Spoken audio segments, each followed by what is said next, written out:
ಇಬ್ಬಿಬ್ರು ಸೇರಿ ನಿರ್ದೇಶನ ಮಾಡಿರುವಂಥ ಒಂದು ಸಿನಿಮಾ ನಮ್ಮ ಪ್ರೀತಿಯ ರಾಮು ಇದೇ ಫೆಬ್ರವರಿ 14ಕ್ಕೆ ತೆರೆ ಕಾಣ್ತಾ ಇದೆ. ತೆಗದ ಮರ ಕಡಿದು ಗೋವಿನ ತಗುಲುಕೊಂಡು ಮನುಜ ಕಂಡುಕೊಂಡ ಡೋಲು ಬದ್ದೆಗಳ ಒಳ್ಳೆ ಆಕ್ಟಿಂಗ್ ಹೆಸರು ಬಂದಿರೋದು ನಮ್ಮ ಪಿಕ್ಚರ್ ಇಂದ. ನಾ ಕಾಣೋ ಲೋಕವನ್ನು ಕಾಣೋರು ಯಾರು.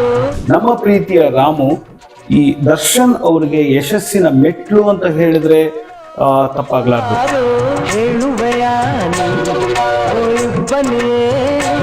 ತುಂಬಾ ಹತ್ತಿದ್ದಾರೆ ಸರ್, ತುಂಬಾ ಸಲ ಹತ್ತಿದ್ದಾರೆ ಆಕ್ಟಿಂಗ್ ಮಾಡುವಾಗ. 3-4-5 ಮಿನಿಟ್ಸ್ ಹಿಂಗೆ ಕಣ್ಣು ಮೇಲ್ ಮಾಡೇ ಕೂತ್ಕೊಂಡು ಹೌದು ಹೌದು. ಅವಾಗ ಇಲ್ಲೇನಾಗುತ್ತೆ, ನರ್ವಸ್ ವೀಕ್ ಆಗ ಸ್ಟಾರ್ಟ್ ಆಗುತ್ತೆ.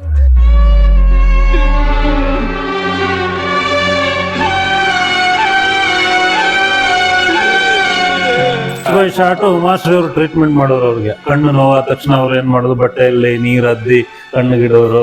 ಓಹೋ ಹಂಗೆ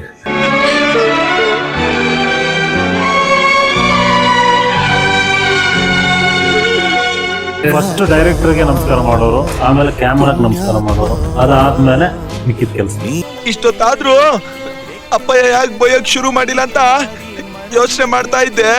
ಕಬ್ಬು ಕಿತ್ಕೊಂಡ್ ಬಂದ್ವಲ್ಲ, ತಿಂತಾ ಕೂತಿದ್ವಿ ಒಂದ್ ಮರದಡಿಯಲ್ಲಿ ನಾನು ಅವರು ದರ್ಶನ್ ಅವರು. ಅವಾಗ ರೈತ ಬಂದ್ಬಿಟ್ಟು ಯಾರ್ರೀ ಅದು ಇದು ಅಂತ ಹೇಳಿ ಕೇಳಕ್ ಶುರು ಮಾಡಿದ್ರು. ಅವಾಗ ಇವ್ನೇನ್ ಮಾಡಿದ್ರು, ನಿಧಾನ ಕಬ್ಬು ಇಲ್ಲಿ ಇಟ್ಬಿಟ್ಟು ಇವನೇ ತೆಗದ ಮರ ಕಡಿದು ಗೋವಿನ ತಗುಲುಕೊಂಡು ಮನುಜ ಕಂಡುಕೊಂಡ ಡೋಲು ಬದ್ದೆಗಳ.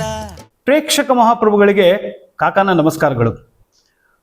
FMC presents movie preview with directors in association with real ಮರ್ಕೇರಾ.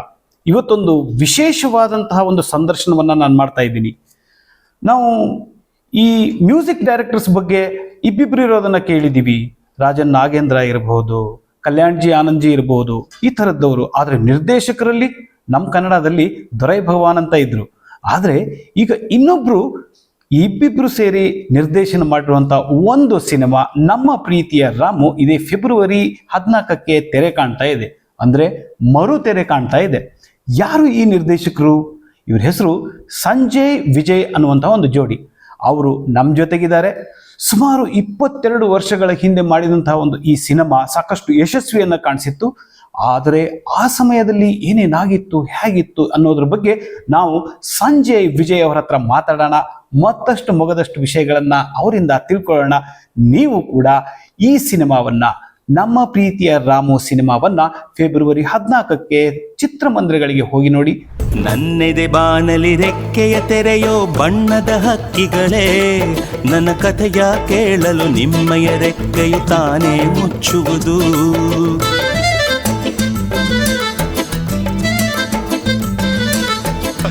ಬಿಟ್ಟಾವ್ದ ಹಿರೇ ಮಗಾಗಿ ಸಂಸಾರ ಸಾಕ್ಬೇಕಾದ್ರು ನೀನು, ಆ ಮಗ ಕಣ್ಣಿಲ್ದಲೇ ಇದ್ರು ಆಡ ಹೇಳಿ ಅಪ್ಪ ಅಮ್ಮನಿಗೆ ಗಂಜಿ ಕೇಳಲು ನಿಮ್ಮಯ ಸಡಗರ ಮೌನವ ತಾಳುವುದು. ನಿಮ್ಮಯ ಅನ್ಲಿ ಬಿಡವ, ಇಷ್ಟೊತ್ತಾದ್ರೂ ಅಪ್ಪಯ್ಯ ಯಾಕೆ ಬೈಯಕ್ ಶುರು ಮಾಡಿಲ್ಲ ಅಂತ ಯೋಚನೆ ಮಾಡ್ತಾ ಇದ್ದೆ. ಒಂದು ಹಾಡು ಸಾಲದು ಮನಸ್ಸು ಬಿಚ್ಚಲು ಹೃದಯ ತಾಳದು, ನೀ ಕೇಳು. ನಮಸ್ಕಾರ, ವೆಲ್ಕಮ್ ಟು ದ ಪ್ರೋಗ್ರಾಮ್. ಈಗ ನಾನು ಮೊದಲು ಒಂದು ಆಶ್ಚರ್ಯಕರವಾದಂತಹ ಸಂಗತಿ ಏನಂದ್ರೆ, ಸಾಮಾನ್ಯವಾಗಿ ನಾವು ಈ ಮ್ಯೂಸಿಕ್ ಡೈರೆಕ್ಟರ್ಸ್ಗಳು ಇಬ್ಬಿಬ್ರು ಡಿಯೋ ಆಗಿ ಕೆಲಸ ಮಾಡಿರೋದನ್ನ ನಾನು ನೋಡಿದ್ದೀನಿ. ಈಗ ಕನ್ನಡದಲ್ಲಿ ಈಗ ದೊರೈ ಭಗವಾನ್ ಅವರು ನಮ್ಗೆ ಇಮಿಡಿಯೇಟ್ ಆಗಿ ಕಂಡು ಬರುವಂತ ಒಂದು ಹೆಸರು. ನೀವು ಇಬ್ರು ಜೊತೆಯಾಗಿ ಈ ಸಿನಿಮಾವನ್ನು ಮಾಡಿದಿರಿ. ಆ ಸಿನಿಮಾ ಹೇಗಿತ್ತು, ಏನು ಎಂತು ಅನ್ನೋದ್ರ ಬಗ್ಗೆ ಪೂರ್ತಿಯಾಗಿ ಮಾತಾಡೋಣ. ಹಲವಾರು ವಿಷಯಗಳನ್ನ ನಾವು ತಿಳಿದುಕೊಳ್ಳೋಣ. ಮೊಟ್ಟ ಮೊದಲಿಗೆ ನೀವು ಈ ಸಿನಿಮಾ ರಂಗಕ್ಕೆ ಬಂದ ವಿಷಯದ ಬಗ್ಗೆ ಸಂಜಯ್ ಹಾಗೂ ವಿಜಯ್ ನೀವು ತಿಳಿಸ್ಕೊಡಿ. ಸಿನಿಮಾ ರಂಗಕ್ಕೆ ಬಂದ ವಿಷಯ ಅಂದ್ರೆ ತುಂಬಾ ದೊಡ್ಡ ಕತೆ ಅದು, ಇವತ್ತಿಗೆಲ್ಲ ಮುಗಿಯಲ್ಲ. ಆದ್ರೆ ಸಿನಿಮಾ ರಂಗಕ್ಕೆ ನಾವು ಇಬ್ರು ಜಾಯಿನ್ ಆಗಿರೋದು ಅಂದ್ರೆ ಹ್ಯಾಟ್ಸ್ ಆಫ್ ಇಂಡಿಯಾ ಅನ್ನೋ ಒಂದು ಸಿನಿಮಾ. ಓಕೆ. ಅಂದ್ರೆ ಇದು ಜಿ ನಂದಕುಮಾರ್, ಅಮೆರಿಕ ಕೊಟ್ರೇಶಿ ಕನಸು, ಮತ್ತೆ ಏನದು ಚಿನ್ನಾರಿ ಮುತ್ತ, ಈ ತರ ಎಲ್ಲ 3 ನ್ಯಾಷನಲ್ ಅವಾರ್ಡ್ ತಗೊಂಡಿರುವಂತ cinema. Hattrick national award winner G Nandakumar ಅವರು ಅಂತಾನೆ ಹೇಳ್ತಾರೆ ಅವ್ರಿಗೆ. ಆ ಪ್ರೊಡ್ಯೂಸರ್ ನಿರ್ಮಾಣ ಮಾಡಿದಂತ ಹ್ಯಾಟ್ಸ್ ಆಫ್ ಇಂಡಿಯಾ ಸಿನಿಮಾ ಹಾಗೆ ನಾವು ಅಸಿಸ್ಟೆಂಟ್ ಡೈರೆಕ್ಟರ್ಗಳು, ಇಬ್ರು ಅಸಿಸ್ಟೆಂಟ್ ಆಗಿ ಮಾಡಿ. ರಘುನಾಥ್ ಅಂತ ಹೇಳಿ ಡೈರೆಕ್ಟರ್, ಇವರು ಮನೆ ಹತ್ರನೇ ಇರೋರು, ಕ್ಲೋಸ್ ಫ್ರೆಂಡ್. Close friend. ಹಂಗಾಗಿ ಆ ಸಿನಿಮಾಗೆ ನಾನು ಜಾಯಿನ್ ಆಗ್ತೀನಿ. ನಮ್ಮ ಸುಂದರ್ನಾಥ್ ಸುವರ್ಣ ಅವ್ರ ಕೇರ್ ಆಫ್ ಅಲ್ಲಿ ನಾನು ಅಲ್ಲಿ ಜಾಯಿನ್ ಆಗ್ತೀನಿ. ಕ್ಯಾಮರಾಮನ್ ಸುಂದರ್ನಾಥ್ ಸುವರ್ಣ ಅವರು ಗೊತ್ತಿರ್ಬೋದು ನಮಗೆ. ಅಲ್ಲಿ ಜಾಯಿನ್ ಆಗ್ತೀನಿ, ಇಬ್ಬರು ಫ್ರೆಂಡ್ಶಿಪ್ ಆಗುತ್ತೆ. ಆ ಸಿನಿಮಾ ರಿಲೀಸ್ ಆಗೋಕ್ ಮುಂಚೆ ಡೈರೆಕ್ಟರ್ ತೀರ್ಕೊಂಡ್ಬಿಡ್ತಾರೆ. ಅದು ಕೆಲಸ ಎಲ್ಲ ನಾವಿಬ್ರೇ ಮಾಡಿದ್ವಿ. ಆ ಸಿನಿಮಾ ಫಿನಿಶಿಂಗ್ ಕೆಲಸಗಳು ಕಂಪ್ಲೀಟ್ ಮಾಡ್ಬೇಕಂದ್ರೆ ಬೇರೆ ಯಾರು ಇರ್ಲಿಲ್ಲ. ಅಸಿಸ್ಟೆಂಟ್ ಡೈರೆಕ್ಟರ್ ಅಂದ್ರೆ ಬೇರೆ ಕೆಲವರು ಇದ್ರು, ಅವರೆಲ್ಲ ಬಿಟ್ಟು ಹೋದ್ರು. ಆಮೇಲೆ ಸಿನಿಮಾ ಉಳ್ಕೊಂಡ್ಬಿಡ್ತು, ಜೊತೆಗೆ ನಾವು ಉಳ್ಕೊಂಡ್ಬಿಟ್ವಿ ಆ ಸಿನಿಮಾ ಜೊತೆಗೆ. ಅವಾಗ ಅದನ್ನ ಟೆಕ್ನಿಕಲ್ ವರ್ಕ್ ಏನಿದೆ, ಪೋಸ್ಟ್ ಪ್ರೊಡಕ್ಷನ್ ವರ್ಕ್, ಅದನ್ನೆಲ್ಲ ನಾವು ಮುಗಿಸ್ಬೇಕಾದಂತ ಪರಿಸ್ಥಿತಿ ಬಂತು. ಅವಾಗ ನಾವೇ ಅದನ್ನ ಹಿಂದೆ ಮುಂದೆ ನೋಡ್ಕೊಂಡು ನಾವಿಬ್ರು ಮಾಡ್ತಾ ಇದ್ವಿ. ಹೌದಾ, ಮೈಸೂರು ಏರಿಯಾದಲ್ಲಿ. ಆವಾಗ ರಾಮೇಗೌಡರು ಪರಿಚಯ ಆದ್ರು. ಆಮೇಲೆ ನಾವಿಬ್ರು ಸೇರಿ ರಾಮೇಗೌಡ ಜೊತೆ ಮಾತಾಡಿ ಒಂದು ಪಿಕ್ಚರ್ ಮಾಡೋಣ ಅಂತ ಹೇಳಿದ. ಆ ಟೈಮಲ್ಲಿ ಈ ತರ ರೀಮೇಕ್ ಪಿಕ್ಚರ್ ಆದ್ರೆ ನಮ್ಗೆ ಒಳ್ಳೇದು ಅಂತ ಹೇಳಿ ರೀಮೇಕ್ ಪಿಕ್ಚರ್ ಮಾಡಿದ್ವಿ. ಅವಾಗ ನಮ್ಮ ಸಲೀಮ್ಗೆ ಸಂಜಯ್ಗೆ ಇದು ಮಲಯಾಳಂ ಎಲ್ಲ ಚೆನ್ನಾಗಿ ಗೊತ್ತು, ಮಲಯಾಳಂ ಪಿಕ್ಚರ್ ಯಾವ್ದಾದ್ರು ಒಳ್ಳೆ ಪಿಕ್ಚರ್ ಇದ್ರೆ ನೋಡೋಣ ಅಂತ ಹೇಳಿದ್ವಿ. ಅಂದ್ರೆ ಅವಾಗ ಕಡಿಮೆ ಬಜೆಟ್ ಪಿಕ್ಚರ್ ಬೇಕು ಅಂದ್ರು. ಕಡಿಮೆ ಬಜೆಟ್ ಆಗ್ಬೇಕು, ಹಿಟ್ ಆಗಿರೋದು ಆಗ್ಬೇಕು. ಇವನ್ ಯೋಚನೆ ಮಾಡ್ತಾ ಇದ್ದಾಗ ಆ ಟೈಮ್ ಅಲ್ಲಿ ಕಡಿಮೆ ಬಜೆಟ್ ಪಿಕ್ಚರ್ ಅಂದ್ರೆ ವಾಸಂತಿ ಲಕ್ಷ್ಮೀ ಪಿನ್ನಂಜಾನ್, ಕಲಾಭವನ್ ಮಣಿ ಅವರು ಒಂದು ಲೋ ಬಜೆಟ್ ಅಲ್ಲಿ ಒಂದು ಸಿನಿಮಾ ಮಾಡಿದ್ರು. ಬಟ್ ಆ ಸಿನಿಮಾ ಟೀಮ್ ನ ಹೆಂಗ್ ಕಾಂಟ್ಯಾಕ್ಟ್ ಮಾಡ್ಬೇಕು ಅನ್ನೋದು ನಮ್ಗೆ ಗೊತ್ತಿಲ್ಲ. ನಾವು ಅವಾಗ ಹೊಸಬ್ರು, ಸಿನಿಮಾ ಹೆಂಗ್ ಕಾಂಟ್ಯಾಕ್ಟ್ ಮಾಡೋದು, ಅವ್ರ ಹತ್ರ ಹೆಂಗ್ ಹೋಗೋದು, ಇದನ್ನೆಲ್ಲ ಪ್ಲಾನ್ ಮಾಡಿದಾಗ ಆಡಿಯೋ ಕ್ಯಾಸೆಟ್, ಅವಾಗ ಟೇಪ್,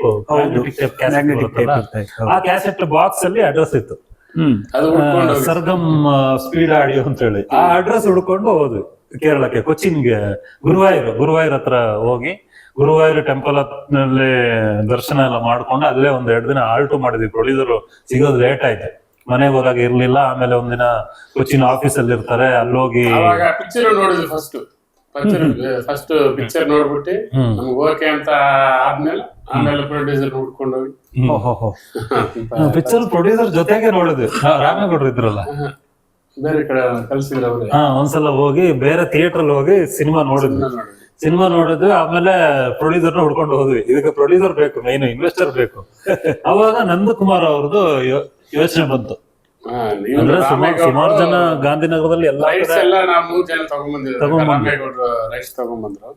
ಆಮೇಲೆ ಒಳ್ಳೆ ಪ್ರೊಡ್ಯೂಸರ್ ಬೇಕಂತ ಹೇಳಿದ್ಕೆ ನನಗೂ ನಂದಕುಮಾರ್ ತುಂಬಾ ಪರಿಚಯ ಇದ್ರು. ನಾವು ಆರ್ಟ್ಸ್ ಆಫ್ ಇಂಡಿಯಾ ಮಾಡಿದ್ರಿಂದ ನಂದಕುಮಾರ್ ಜೊತೆ ಒಳ್ಳೆ ಒಡನಾಟ ಇತ್ತು. ನಾವು ಅಲ್ಲಿ ನಂದಕುಮಾರ್ ಹತ್ರ ಹೋಗಿ ಒಂದ್ ಮಾತು ಕೇಳಿದ್ರೆ ಹೆಂಗೆ ಅಂತ ಹೇಳಿ ಇಬ್ರು ಡಿಸ್ಕಸ್ ಮಾಡ್ಕೊಂಡ್ವಿ.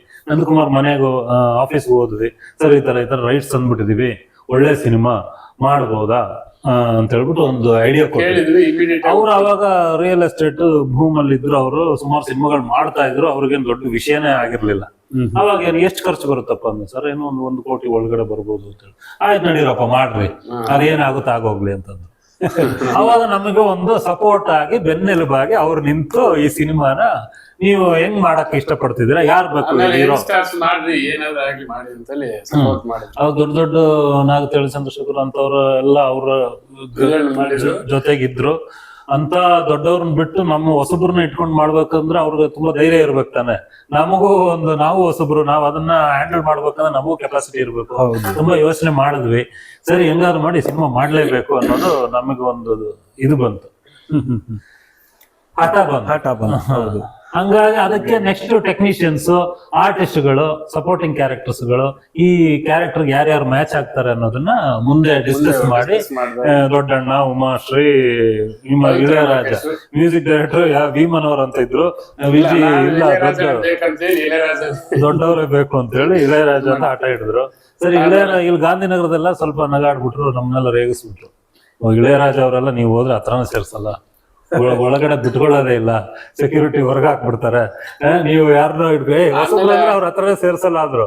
ನಾವೇನ್ ಅನ್ಕೊಂಡ್ವಿ, ಹೋಗ್ಬಿಡೋಣ ಚೆನ್ನೈಗೆ, ಇಳೆಯರಾಜ ಮನೆ ಎಲ್ಲಿ ಅಂತ ಯಾರ್ಯಾರಿಗೋ ಕೇಳ್ಕೊಂಡು, ಅಯ್ಯೋ ಅಲ್ಲಿ ಹೋಗಿ ಯಾವ್ದೋ ಸ್ಟುಡಿಯೋ ಕೇಳೋದು, ನೋಡಿ ಸರ್ ಇಳೆಯರಾಜ ಅವ್ರ ಮನೆ ಎಲ್ಲಿ ಬರುತ್ತೆ ಅಂತ ಅಡ್ರೆಸ್ ತಗೊಂಡು ಯಾವನೋ ಸೆಕ್ಯೂರಿಟಿ ಹೇಳ್ದೆ, ಈ ಜಾಗದಲ್ಲಿ ಇಳೆಯರಾಜ ಅವ್ರ ಮನೆ ಅಂತ ಹೇಳ್ಬಿಟ್ಟು ಸೀದಾ ಹೋದ್ವಿ. ನಾನು, ರಾಮೇಗೌಡರು, ವಿಜಯ್ 3 ಜನ ಹೋದ್ವಿ. ಆಟೋದಲ್ಲಿ ಹೋಗಿ ಇಳಿದ್ವಿ. ಅಲ್ಲಿ ಅಲ್ಲಿ ಸೆಕ್ಯೂರಿಟಿ ನಿಂತಿದ್ದ. ಸೆಕ್ಯೂರಿಟಿ ಕರೆದ್ಬಿಟ್ಟು, ನಾವು ಬೆಂಗಳೂರಿಂದ ಬಂದಿದೀವಿ, ರಾಮೇಗೌಡರು ಬಂದಿದ್ದಾರೆ ಸಾರ್ನ ನೋಡಕ್ಕೆ ಅಂತ ಹೇಳಿ ಅಂತ ಹೇಳಿದ್ರು. ಈ ಸೆಕ್ಯೂರಿಟಿ ಅಂತ ತಿಳ್ಕೊಂಡ್ಬಿಟ್ಟ, ದೇವೇಗೌಡರು ಪ್ರಧಾನಮಂತ್ರಿ, ದೇವೇಗೌಡರು ಪ್ರಧಾನಮಂತ್ರಿ ಆಗಿರೋದ್ರಿಂದ ದೇವೇಗೌಡರು ಪಯ್ಯ ಮಂದಿರ್ಕಾರು ಪಡಂ ಪಂಡ್ರದಕ್ಕೆ ಅಂತ. ಅವಾಗ ಕುಮಾರಸ್ವಾಮಿ ಅವ್ರ ದೊಡ್ಡ ಪ್ರೊಡ್ಯೂಸರ್. ಇಳೆಯರಾಜ ಏನ್ ಅನ್ಕೊಂಡ್ಬಿಟ್ರು, ದೇವೇಗೌಡರ ಕಡೆಯವ್ರು ಬಂದಿದ್ದಾರೆ, ಬನ್ನಿ ಬರಕ್ ಹೇಳಿ ಒಳಗಡೆ ಅಂದ್ಬಿಟ್ರು. ಇದೇ ಚಾನ್ಸ್ ಅಲ್ಲಿ ಒಳಗಡೆ ನುಗ್ಗಿದ್ವಿ. ಗೇಟ್ ಒಳಗಡೆ ಹೋದ್ರೆ ಇಳೆಯರಾಜ ಅವ್ರಿಗೆ ನಮಸ್ಕಾರ ಮಾಡಿದ್ರು. ಯಾರು? ರಾಮೇಗೌಡರು. ಈ ಇಳೆಯರಾಜ ಅವ್ರಿಗೂ ಗೊತ್ತಿಲ್ಲ ಇದು ದೇವೇಗೌಡರ ಮಗನ, ಯಾರೋ 2ನೇ ಮಗನ 3ನೇ ಮಗನ ಇರ್ಬೇಕು ಅಂತ ಹೇಳ್ಬಿಟ್ಟು ಅವರು ಬಹಳ ಚೆನ್ನಾಗಿ ಸ್ವೀಕಾರ ಮಾಡಿದ್ರು, ಮಾತಾಡಿದ್ರು. ಸರ್ ಹಿಂಗೆ ಕಾಶಿ ಅಂತ ತಮಿಳಲ್ಲಿ ಬಂದಿರೋದು ವಿಕ್ರಮ್ ಪಿಕ್ಚರ್ ಇದೆಯಲ್ಲ, ಅದನ್ನ ನಾವು ಕನ್ನಡದಲ್ಲಿ ಮಾಡ್ತಾ ಇದ್ದೀವಿ, ರೈಟ್ಸ್ ಅಂದಿದ್ದೀವಿ ಸರ್, ಇವ್ರಿಬ್ರು ಡೈರೆಕ್ಟರ್ಗಳು ಅಂತ ಹೇಳಿ ಯಾರು ನಮ್ಮ ರಾಮೇಗೌಡರು ಪರಿಚಯ ಮಾಡ್ಸರು ನಮ್ಮನ್ನ. ಅವ್ರು ಒಂದ್ಸಲ ನಮ್ಗೇನು ಮೀಸೆನೆ ಬಂದಿಲ್ಲ, ನಮ್ಮನ್ನ ಹಿಂಗ್ ಗುರಾಯಿಸಿ ನೋಡಿದ್ರು, ಏನಪ್ಪ ಇವ್ರು ಪಸಂಗಳು ಇವ್ರು ಹೆಂಗ್ ಮಾಡ್ತಾರೆ ಅಂತ ಅಂದ್ರು. ಇವ್ರಿಗೇನೋ ಭಯ ಆಗ್ಬಿಡ್ತು. ಇಲ್ಲ ಸರ್, ಇವ್ರು ಸುಮಾರು ಸಿನಿಮಾ ವರ್ಕ್ ಮಾಡಿದ್ದಾರೆ ಅಸಿಸ್ಟೆಂಟ್ ಡೈರೆಕ್ಟರ್ ಆಗಿ, ಮಾಡ್ತಾರೆ ಅಂತ ಹೇಳಿದ್ರು. ಸರಿ ಏನೋ ಮಾಡ್ರಪ್ಪ. ಗ್ಯಾಸ್ ಆಫ್ ಇಂಡಿಯಾದಲ್ಲಿ ಡೈರೆಕ್ಟರ್ ಇಲ್ದಿರುವಾಗ ಎಲ್ಲಾ ಕೆಲಸಗಳು ನಾವು ಮಾಡಿದ್ವಿ. ಆ ಒಂದು ಕಾನ್ಫಿಡೆನ್ಸ್ ಇತ್ತಲ್ಲ. ಇಳೆಯರಾಜ ಅವ್ರಿಗೆ ಏನಂದ್ರು, ಸರಿ ಮಾಡ್ರಪ್ಪ, ಸಿನಿಮಾ ನೋಡ್ದಲ್ಲ ನಾನು ರೀ ರೆಕಾರ್ಡಿಂಗ್ ಮಾಡಲ್ಲ ಅಂದ್ರು. ಸಿನಿಮಾ ನೀವು ಫಸ್ಟ್ ಶೂಟ್ ಮಾಡ್ಕೊಂಡ್ ಬನ್ನಿ, ಆಮೇಲೆ ರೀ ರೆಕಾರ್ಡಿಂಗ್ ಮಾಡ್ತೀನಿ ಅಂತಂದ್ರು. ಓಹೋ ಸರಿ, ಸಾಂಗ್ ಕಂಪೋಸ್ ಮಾಡ್ಕೊಡ್ತೀನಿ ಅಂತ ಹೇಳ್ಬಿಟ್ಟು ಸಾಂಗ್ ಎಲ್ಲ ಒಪ್ಕೊಂಡ್ರು. ಸಾಂಗ್ ಮಾತ್ರ ನಾನು ಹಳೆ ಯಾವ್ದೋ ಟ್ರ್ಯಾಕ್ ಯೂಸ್ ಮಾಡಲ್ಲ, ಫ್ರೆಶ್ ಆಗೇ ಮಾಡ್ಬೇಕು. ಫ್ರೆಶ್ ಆಗಿ ಸರಿ ಸರ್, ಫ್ರೆಶ್ ಆಗಿ ಮಾಡಿದ್ರೆ ಖರ್ಚು ತುಂಬಾ ಬರುತ್ತೆ. ಆಗಿನ ಟೈಮಲ್ಲಿ 22 ಲಕ್ಷ ರೂಪಾಯಿ ಖರ್ಚು ಅವಾಗ. ಬಟ್ ಆಡಿಯೋ ರೈಟ್ಸ್ ಇತ್ತು. ಆಡಿಯೋ ರೈಟ್ಸ್ ನಮಗೆ ಆಮೇಲೆ ನಾವು ಸಿಂಗರ್ಸ್ ನಾನೇ ಸೆಲೆಕ್ಟ್ ಮಾಡಿದ್ವಿ. ಉದಿತ್ ನಾರಾಯಣ, ಹರಿಹರನ್ ಇವರೇ ಬೇಕು ಅಂತ ಹೇಳಿ ಸಿನಿಮಾ ಅಂದ್ರೆ ಹುಚ್ಚಿತ್ತು. ಈ ತರನೇ ಬೇಕು, ಇಳೆಯರಾಜ ಮ್ಯೂಸಿಕ್ ಬೇಕು, ಈ ತರ ಸಿಂಗರೇ ಬೇಕು. ಇಳೆಯರಾಜ ಎಲ್ಲ ಒಪ್ಕೊಂಡ್ರು, ಏನಪ್ಪ ಇದಕ್ಕೆ ಇವ್ರನ್ನೇ ಕೇಳ್ತಾ ಇದ್ರಂತ. ಆಯ್ತಾ, ಇಳೆಯರಾಜ ಅವರು ಇಲ್ಲ, ಅವ್ರದ್ದೊಂದು ಕಾನ್ಸೆಪ್ಟ್ ಇದೆ. ಇದೊಂದು ಬ್ಲೈಂಡ್ ಸಿಂಗರ್ ಸಾಂಗ್, ಒಬ್ರೇ ಹಾಡ್ಬೇಕು, ಒಂದೇ ವಾಯ್ಸ್ ಇರ್ಬೇಕು ಥ್ರೋಟ್ ಪಿಕ್ಚರ್ ಅಲ್ಲಿ ಅಂತ ಹೇಳಿ. ಅವ್ರೇನಂದ್ರು, ಜೇಸುದಾಸ್ ಒಬ್ಬರನ್ನೇ ಆಡ್ಸೋಣ, ಅವಾಗ ಥ್ರೋಟ್ ಪಿಕ್ಚರ್ ಇವನ್ ಬ್ಲೈಂಡ್ ಅಲ್ವಾ, ಇವನ್ ಪಿಕ್ಚರ್ ವಾಯ್ಸ್ ಕ್ಯಾರಿ ಆಗುತ್ತೆ ಅಂತ. ನಮ್ಗೆ ಅವಾಗ ಮಾರ್ಕೆಟ್ ವ್ಯಾಲ್ಯೂ ಬೇಕಿತ್ತು. ಆಡಿಯೋ ಕಂಪನಿ ಅವ್ರು ಏನಂದ್ರೆ, ಉದಿತ್ ನಾರಾಯಣ ಆಡಿದಾರ ಆ ಟೈಮಲ್ಲಿ, ಹರಿಹರನ್ ಆಡಿದಾರ, ಈ ತರ ಕೇಳಕ್ ಶುರು ಮಾಡಿದ್ರು. ಅದರಿಂದ ನಾವೇನ್ ಮಾಡಿದ್ವಿ, ಇವ್ರು ಏನಂದ್ರು, ಹರಿಹರನ್ ಉದಿತ್ ನಾರಾಯಣ ಹಾಕೊಂಡ್ರು, ಇಲ್ಲ ಆಡಿಯೋ ಮಾರಕ್ ಆಗಲ್ಲ. ಹಂಗಾಗಿ ಇಳೆಯರಾಜ ಒಂದ್ ಸಾಂಗ್ ಇಳೆಯರಾಜ ಅವರು ಇದು ಮಾಡಿದ್ರು, ಒಂದು ಸಾಂಗ್ ಹಾಡಿದ್ರು, ಬಡವನ ಗುಡಿಸಲನ್ನು ಸಾಂಗ್ ಇಳೆಯರಾಜ ಅವರು ಹಾಡಿದ್ರು. ಆಮೇಲೆ ಆ ಸಾಂಗ್ ಆಕ್ಚುಲಿ ಟ್ರ್ಯಾಕ್ ಆಡಿದ್ದು ಇಳೆಯರಾಜ ಅವರು. ಟ್ರ್ಯಾಕ್ ಆಡಿದನ್ನ ಕೇಳಿದಾಗ ನಮಗೂ ತುಂಬಾ ಚೆನ್ನಾಗಿ ಅನ್ನಿಸ್ತು. ಅದು ಇನ್ನೊಂದ್ಸಲ ಚೇಂಜ್ ಮಾಡೋದ್ ಬೇಡ, ಹಿಂದಿಯವ್ರು ಆಡಿದ್ರೆ ಅದೊಂಚೂರು ಪ್ರೊನೌನ್ಸಿಯೇಷನ್ ಡಿಫ್ರೆನ್ಸ್ ಬರ್ತದೆ. ಆ ಟೈಮಲ್ಲಿ ಮಾರ್ಕೆಟ್ ಅದು. ಇವರು ದುಡ್ಡಿಲ್ದೆ ಹೋದರು ಅಂತಾರೆ ಅವರು. ಅವ್ರನ್ನ ತಿದ್ದುಪಡಿ ಮಾಡಕ್ಕೆ ಬಹಳ ಕಷ್ಟ. ಇವಾಗ ಕಲ್ಯಾಣ್ ಲಿರಿಕ್ ರೈಟರ್ ಇದ್ರು, ಅವರು ಎಲ್ಲ ಅದು ಮಾಡೋದು ಅಂದ್ರೆ ಜನಕ್ಕೆ ಅದು ಒಂಥರ ಖುಷಿ, ಏನೋ ಇಷ್ಟ ಆಗೋಗಿದೆ. ಮಾರ್ಕೆಟ್ ಅಲ್ಲಿ ಅವ್ರದ್ದು ನಡೀತಾ ಇತ್ತು. ನಾವೇನು ಮಾಡೋಕ್ಕಾಗಲ್ಲ, ಕನ್ನಡ ಗೊತ್ತಿಲ್ಲ ಅಂದ್ರು ಸರ್ಕಸ್, ಕನ್ನಡದಲ್ಲಿ ಎಂತೆಂತ ಸಿಂಗರ್ಸ್ ಇದ್ರು, ಬಟ್ ಕನ್ನಡ ಗೊತ್ತಿಲ್ಲ ಅಂದ್ರು ಸರ್ಕಸ್ ಮಾಡಿ ಅವ್ರ ಕೈಲಿ ಕನ್ನಡದಲ್ಲಿ ಹಾಡಿಸುವಂತ ಪರಿಸ್ಥಿತಿ ಆಗ. ಅಂದ್ರೆ ನೀವು ಇಂತಿಂತವರೇ ಬೇಕು ಅಂತ ನೀವು ಮೊದಲೇ ಡಿಸೈಡ್ ಮಾಡಿ, ಹಾಡುಗಳಾಯ್ತು, ಆಮೇಲೆ ಆಕ್ಟರ್ ಆಯ್ತು, ಅದನ್ನೆಲ್ಲ ನೀವು ಡಿಸೈಡ್ ಮಾಡಿದ್ರಿ. ಇವಾಗ ನೀವು ಹೇಳಿದ್ರಿ ಬಜೆಟ್ ಕನ್ಸ್ಟ್ರೈನ್ ಇದ್ರಲ್ಲಿ ಇತ್ತು ಅಂತ. ಸೊ ದರ್ಶನ್ ಆಯ್ತು, ಇಳೆಯರಾಜ ಆಯ್ತು, ಇದೆಲ್ಲ ತುಂಬಾ ದೊಡ್ಡ, ಆಮೇಲೆ ಹರಿಹರನ್ ಆಯ್ತು, ಇವೆಲ್ಲ ದೊಡ್ಡ ಬಜೆಟಿನ ಜನನೇ. ಅವ್ರನ್ನೆಲ್ಲ ಇಟ್ಕೊಂಡು ನೀವು ಮಾಡುವಾಗ ನಿಮ್ಗೆ ಏನೇನ್ ಚಾಲೆಂಜ್ ಫೇಸ್ ಮಾಡಿದ್ರಿ? ಬಜೆಟ್ ಏನಾದ್ರು ಕ್ರಾಸ್ ಆಯ್ತಾ? ಇಲ್ಲ, ಬಜೆಟ್ ಆಕ್ಚುಲಿ ಸ್ಟಾರ್ಟಿಂಗ್ ಪ್ರೊಡ್ಯೂಸರ್ ಇರ್ಲಿಲ್ಲ ನಮ್ಗೆ. ರಾಮೇಗೌಡರು ಇದ್ದಾಗ ನಾವೇನಾಯ್ತು, ನಮ್ಗೆ ಈ ಬಜೆಟ್ ಅಲ್ಲಿ ಮಾಡೋಣ, low budget picture, low remake ಅಂತ ಹೇಳಿ ಸ್ಟಾರ್ಟ್ ಮಾಡಿದ್ದು. ಆಮೇಲೆ ನಂದಕುಮಾರ್ ಅವ್ರು ಜಾಯಿನ್ ಆದ್ಮೇಲೆ ಬಡ್ಜೆಟ್ ಲಿಮಿಟ್ಸ್ ಇರ್ಲಿಲ್ಲ ನಮ್ಗೆ. ಅವ್ರೇನಂದ್ರು ಬಡ್ಜೆಟ್ ಬಗ್ಗೆ ಅವ್ರಿಗೆ ಮಾತೇ ಇಲ್ಲ. ಅವ್ರ ಅಮೆರಿಕ ಅಂತ ದೊಡ್ಡ ಪಿಕ್ಚರ್ ಮಾಡಿದ್ರು, ಅಲ್ಲಿ ಬಜೆಟ್ ಲಿಮಿಟ್ಸ್ ಇರ್ಲಿಲ್ಲ. ನಮಗೆ ಈ ಪಿಕ್ಚರ್ ಅಲ್ಲಿ ಇನ್ನೂ ಲಿಮಿಟೇ ಇಲ್ಲ, ದುಡ್ಡು ಹಿಂಗ್ ಎತ್ತಿ ಟೇಬಲ್ ಮೇಲೆ ಇಡ್ತಾ ಇದ್ರು.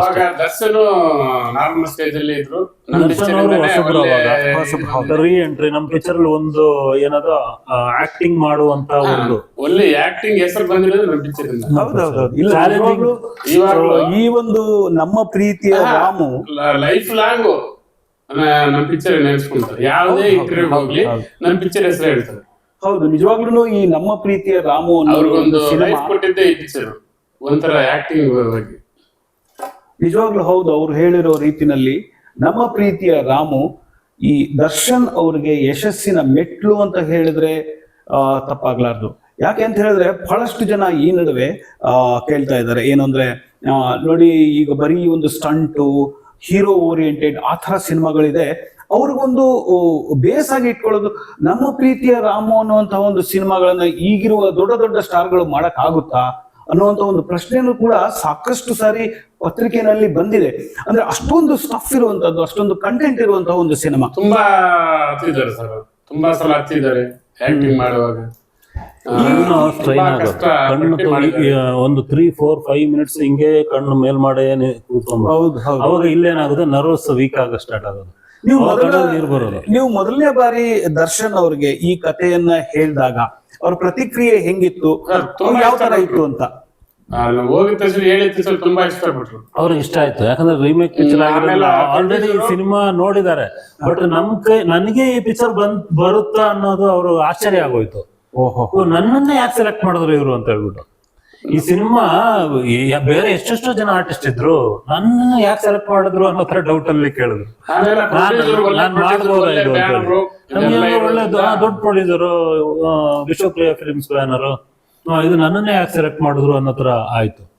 ಅದಾದ್ಮೇಲೆ ನಾವು ನಮಗೂ ಒಳ್ಳೆ ಹೆಸರು ಬಂತು, ದರ್ಶನ್ಗೂ ಒಳ್ಳೆ ಹೆಸರು ಬಂತು, ಇದರಿಂದ ಒಳ್ಳೇದಾಗಿದೆ. ನಿಜವಾಗ್ಲೂ ಇದೊಂದು ದರ್ಶನ್ ಅವರಿಗೆ ಒಂದು ಒಳ್ಳೆ ಹೆಸರನ್ನ ತಂದು ಕೊಟ್ಟ ಸಿನಿಮಾ ಅಂತಾನು ಕೂಡ ನಾವು ಹೇಳ್ಬೋದು. ಒಳ್ಳೆ ಆಕ್ಟರ್ ಅಂತ ಪ್ರೂವ್ ಮಾಡಿದ್ದು ನಮ್ಮ ಪಿಕ್ಚರ್ ಅಲ್ಲಿ. ಹೌದು, ಅಂದ್ರೆ ಈ ತರ ಪರ್ಫಾರ್ಮ್ ಮಾಡ್ಬೇಕಂದ್ರೆ ಎಲ್ಲಾರು ಮಾಡಕ್ಕಾಗಲ್ಲ. ಹೌದೌದು. ಈ ತರ ಸಿನಿಮಾ ಇನ್ನು ಯಾರಿಗೂ ಈ ತರ ಇಷ್ಟೊಂದು ಟಫ್ ಕ್ಯಾರೆಕ್ಟರ್ಗಳು ಸಿಗೋದು ಕಷ್ಟ ಇದೆ. ಆಮೇಲೆ ಈಗಿನ ಸ್ಟಾರ್ ಆರ್ಟಿಸ್ಟ್ ಗಳು ಅದಕ್ಕೆ ಬ್ಲೆಂಡ್ ಆಗೋದು ಕಷ್ಟ, ತುಂಬಾ ಕಷ್ಟ ಪಡ್ಬೇಕು ಸರ್. ಇದೆ ಮಾಮೂಲಿ ಆಕ್ಟಿಂಗ್ ಮಾಡೋದು ಬೇರೆ, ಬರೀ ಕಣ್ಣಲ್ಲಿ ಈ ತರ ಮೇಲ್ಗಡೆ ಮಾಡಿ ಸ್ಟೈನ್ ಮಾಡ್ಕೊಂಡು ಒಂದು ಇಡೀ ಪಿಕ್ಚರ್ ಮಾಡ್ಬೇಕಂದ್ರೆ ತುಂಬಾ ಎಫೆಕ್ಟ್ ಆಗಿ ಮಾಡಿದ್ದಾರೆ. ಅದಂತೂ ಆಮೇಲೆ ಹಾಸ್ಪಿಟಲ್ ಹೋಗಿದ್ರು ಸ್ವಲ್ಪ ದಿವಸ ಪ್ರಾಬ್ಲಮ್ ಆಗಿ ಸ್ಪೆಕ್ಸ್ ಹಾಕೊಂಡಿದ್ದು ನಮ್ಮ ಸಿನಿಮಾ ಕಣ್ಣು ವೀಕ್ ಆಯ್ತು. ಸ್ವಲ್ಪ ದಿವಸ ಆದ್ರೆ ಪಿಕ್ಚರ್ ಮಾಡ್ಲೇಬೇಕು. ಈ ತರ ಶಾರ್ಟ್ ಬೈ ಶಾರ್ಟ್ ಉಮಾಶ್ರೀ ಅವರು ಟ್ರೀಟ್ಮೆಂಟ್ ಮಾಡೋರು. ಅವ್ರಿಗೆ ಕಣ್ಣು ನೋವಾದ ತಕ್ಷಣ ಅವ್ರು ಏನ್ ಮಾಡೋದು, ಬಟ್ಟೆಯಲ್ಲಿ ನೀರ್ ಅದ್ದಿ ಕಣ್ಣಿಗಿಡೋರು, ಹಂಗೆ ಈ ತರ ಎಲ್ಲ ಆಗಿದೆ ಸುಮಾರು. ಇಲ್ಲ, ನಿಜವಾಗ್ಲೂ ದರ್ಶನ್ ಅವರು ಈ ನಡುವೆ ಹಲವಾರು ಕಾರಣಕ್ಕೆ ಸುದ್ದಿಯಲ್ಲಿದ್ದಾರೆ. ಆದ್ರೆ ಅದನ್ನೆಲ್ಲ ಬಿಟ್ಟು ನಾವು ಸಿನಿಮಾ ರಂಗವನ್ನ ಮಾತ್ರ ನೋಡಿ ಹೇಳೋದಾದ್ರೆ ಅವ್ರ ಕೊಡುಗೆ ಸಾಕಷ್ಟಿದೆ. ನೀವ್ ಹೇಳ್ದಂಗೆ ಈ ಸಿನಿಮಾದಲ್ಲಿ ಅವರು ತೆಗೆದುಕೊಂಡಂತ ಚಾಲೆಂಜ್ ಇಂದಾನೆ ಬಹುಶಃ ಅವ್ರಿಗೆ ಚಾಲೆಂಜಿಂಗ್ ಸ್ಟಾರ್ ಅಂತ ಹೆಸರು ಬಂದಿರೋದಕ್ಕೂ ಸಾಧ್ಯತೆ ಇದೆ ಅಲ್ವೇ? ಹೀಗಾಗಿ ಅವರು ಸೆಟ್ ಅಲ್ಲಿ ಯಾವ ತರ ಇರ್ತಿದ್ರು, ಅಂದ್ರೆ ಬೇರೆಯವ್ರ ಜೊತೆಗೆ ಅವ್ರ ಒಡನಾಟ ಹೇಗಿರ್ತಿತ್ತು, ನೀವು ನಿರ್ದೇಶನ ಮಾಡುವಾಗ ಯಾವ ರೀತಿಯಾಗಿ ಸ್ಪಂದನೆ ಮಾಡ್ತಾ ಇದ್ರು ಅನ್ನೋದ್ರ ಬಗ್ಗೆ ಹೇಳ್ತೀರಾ? ಬೆಳಗ್ಗೆ ಬಂದ್ರೆ ಡೈರೆಕ್ಟರ್ ಹೇಳಿದಾರೆ ಅಂತ ಬಂದು ನಮ್ಗೆ ಶೇಕ್ ಹ್ಯಾಂಡ್ ಕೊಟ್ಟು ನಮ್ಮನ್ನು ಮಾತಾಡಿಸಿ ಬೇರೆಯವ್ರ ಹತ್ರ ಹೋಗ್ತಾರೆ. ಫಸ್ಟ್ ಡೈರೆಕ್ಟರ್ಗೆ ನಮಸ್ಕಾರ ಮಾಡೋರು, ಆಮೇಲೆ ಕ್ಯಾಮ್ರಾಗ್ ನಮಸ್ಕಾರ ಮಾಡೋರು, ಅದಾದ್ಮೇಲೆ ಮಿಕ್ಕಿದ ಕೆಲಸ. ಬ್ರೇಕ್ಫಾಸ್ಟ್ ಮಾಡೋದಾಗ್ಲಿ, ಕೂತ್ಕೊಳ್ಳೋದಾಗ್ಲಿ, ಫಸ್ಟ್ ಬಂದ ತಕ್ಷಣ ಕಾರಿಂದ ಇಳಿದ ತಕ್ಷಣ ಡೈರೆಕ್ಟರ್ ವಿಶ್ ಮಾಡ್ಬಿಟ್ಟೆ ಕ್ಯಾಮ್ರಾ ಹತ್ರ ಹೋಗೋದು. ನಿರ್ದೇಶಕರಿಗೆ ಯಾವ ರೀತಿ ಬೆಲೆ ಕೊಡ್ಬೇಕು ಅನ್ನೋದು ಅವ್ರಿಗೆ ಗೊತ್ತಿತ್ತು. ಆಮೇಲೆ ಎಲ್ಲರ ಜೊತೆನು ಬಹಳ ನೀಟ್ ಆಗಿ ಫ್ರೆಂಡ್ಲಿ ಆಗಿ, ಅವಾಗಂದ್ರೆ ಅಷ್ಟು ಬ್ಯುಸಿ ಆಗಿರ್ಲಿಲ್ಲ, ಫ್ರೆಂಡ್ಲಿ ಆಗಿರೋರ ಜೊತೆಗೆ ನಾವೆಲ್ಲ ಕಬ್ಬಿನ ಗದ್ದೆಲೆಲ್ಲ ನುಗ್ಗಿ ಕಬ್ಬು ಕಿತ್ಕೊಂಡು ಎಲ್ಲ ತಿಂತಾ ಇದ್ದ. ಅಲ್ಲಿಂದ ಒಂದ್ಸಲ ಒಬ್ರು ಯಾವ ರೈತ ಬೆರ್ಸ್ಕೊಂಡ್ ಬರ್ತಾ ಇದ್ದ, ನಮ್ಗೆ ಕಬ್ಬು ಕಿತ್ಕೊಂಡ್ ಬಂದ್ವಲ್ಲ, ತಿಂತಾ ಕೂತಿದ್ವಿ ಒಂದ್ ಮರದಡಿಯಲ್ಲಿ ನಾನು ಅವರು ದರ್ಶನ್ ಅವರು. ಅವಾಗ ರೈತ ಬಂದ್ಬಿಟ್ಟು ಯಾರ್ರೀ ಅದು ಇದು ಅಂತ ಹೇಳಿ ಕೇಳಕ್ ಶುರು ಮಾಡಿದ್ರು. ಅವಾಗ ಇವ್ನ ಏನ್ ಮಾಡಿದ್ರು, ನಿಧಾನ ಕಬ್ಬು ಇಲ್ಲಿ ಇಟ್ಬಿಟ್ಟು ಇವ್ರೇ ಸರ್ ಇವ್ರೇ ಅಂತ ಹೇಳ್ಬಿಟ್ಟು ಅದೆಲ್ಲ ಇನ್ಸಿಡೆಂಟ್ ಗಳು ಸುಮಾರು. ಅವಾಗ ಫುಲ್ ಜೋಕ್ ಆಗಿ ನಡೆಯೋದು, ನಾವು ಫ್ರೆಂಡ್ಲಿ ಆಗಿ ಆಟ ಆಡ್ಕೊಂಡು ಸಿನಿಮಾ ಮಾಡಿದ್ವಿ. ಆಮೇಲೆ ನಮ್ ಕ್ಯಾಮ್ರಾಮನ್ ತುಂಬಾ ಸೀನಿಯರ್ ಕ್ಯಾಮ್ರಾಮನ್ ರಮೇಶ್ ಬಾಬು ಅಂತೇಳಿ, ಅವರು ನಮ್ಗೆ ಒಂದು ತುಂಬಾ ಒಳ್ಳೆ ಸಪೋರ್ಟ್ ಕೊಟ್ಟರು. ಎಲ್ಲರೂ ಹುಡುಗರು ಅನ್ನೋರು. ಉಮಾಶ್ರೀ ಅವ್ರು ಬಂದ ತಕ್ಷಣ ಸೆಟ್ ಬಂದ ತಕ್ಷಣ ಯಾರೋ ಹೊಸಬ್ರು ಹುಡುಗರು ಅಂತ ಡೈರೆಕ್ಟರ್ ಯಾರ್ರೀ ಅದು ಅಂತ ಕೇಳ್ತಾ ಇದ್ರು. ಇವ್ರು ಬಂದ್ಬಿಟ್ರಲ್ಲ ಅಂತ ಹೇಳ್ಬಿಟ್ಟು ಇವ್ರು ನೀವೇನಾ, ಸರಿ ಅಂತಂದ್ರು. ಆಮೇಲೆ ದೊಡ್ಡಣ್ಣನು ಅಷ್ಟೇ ಯಾರೋ ಹುಡುಗರಂತೆ ಅಂದ್ರು. ಸರಿ. ಮಾರನೇ ದಿನ ಆದ್ಮೇಲೆ ಪ್ರೊಡ್ಯೂಸರ್ ಫೋನ್ ಮಾಡ್ಬಿಟ್ರು, ಭಯಂಕರ ರೀ ಅಂತ. ಸರಿ, ಅಲ್ಲಿಗೆ ನಮ್ಗೆ ಸಮಾಧಾನ ಆಯ್ತು. ಸರಿ, ಎಲ್ರಿಗೂ ಸ್ಯಾಟಿಸ್ಫ್ಯಾಕ್ಷನ್ ಆಗಿದೆ, ಒಳ್ಳೊಳ್ಳೆ ಶಾರ್ಟ್ಸ್ ಬಂದಿದೆ ಅಂತ ಹೇಳ್ಬಿಟ್ಟು. ನಾವು ಎಲ್ಬೋರ್ಡ್ಗಳೇ, ನಾವೇನೋ ಅಷ್ಟೊಂದು ಎಕ್ಸ್ಪೀರಿಯನ್ಸ್ಡ್ ಏನಲ್ಲ. ಅವಾಗ ನಮ್ಗೆ ಸಿನಿಮಾ ಮಾಡೋದ್ ಬಿಟ್ರೆ ಬಾಕಿ ಇನ್ನೇನು ಡಿಸ್ಟ್ರಿಬ್ಯೂಷನ್ ಆಗ್ಲಿ, ಮಾರ್ಕೆಟಿಂಗ್ ಆಗ್ಲಿ ನಮ್ಗೇನು ಗೊತ್ತಿಲ್ಲ. ನಾವೇನೋ ಸಿನಿಮಾ ಮಾಡಿದ್ರೆ ಮುಗ್ದೋಯ್ತು ಅಷ್ಟೇ. ಡೈರೆಕ್ಷನ್ ಅಂದ್ರೆ ಓನ್ಲಿ ಮೇಕಿಂಗ್ ಅಷ್ಟೇ ನಮ್ಗೆ ಗೊತ್ತಿರೋದು. ಇದು ಮಾರ್ಕೆಟಿಂಗ್ ಬಂದ್ಮೇಲೆ ಹಿಂಗೆ ಮಾಡ್ಬೇಕು, ಡಿಸ್ಟ್ರಿಬ್ಯೂಷನ್ ಇದೆ, ಇದ್ರಲ್ಲಿ ಅಷ್ಟೆಲ್ಲ ರಿಸ್ಕ್ ಇದೆ ಅನ್ನೋದೆಲ್ಲ ನಾವು ಕಲ್ತೇ ಇರ್ಲಿಲ್ಲ. ಸಿನಿಮಾ ಮಾಡಿ ಕಲ್ತೀವಿ ಒಂದೊಂದು. ಬಟ್ ಆಮೇಲೆ ಇವಾಗ ಈಗಿನ ಟೈಮ್ ಅಲ್ಲ, ಅವಾಗ ಸಿನಿಮಾ ಮಾಡಕ್ ಮುಂಚೆನೆ ನಮ್ಗೆ ಬಿಸ್ನೆಸ್ ಆಗೋದು, ಟಿವಿಯಿಂದ ದುಡ್ಡು ಬರೋದು, ಆಡಿಯೋ ಕಂಪನಿಯಿಂದ ದುಡ್ಡು ಬರೋದು, ಇದ್ರೆಲ್ಲ ಸಿನಿಮಾ ನಾವು ಕಂಪ್ಲೀಟ್ ಮಾಡ್ಬೋದಿತ್ತು.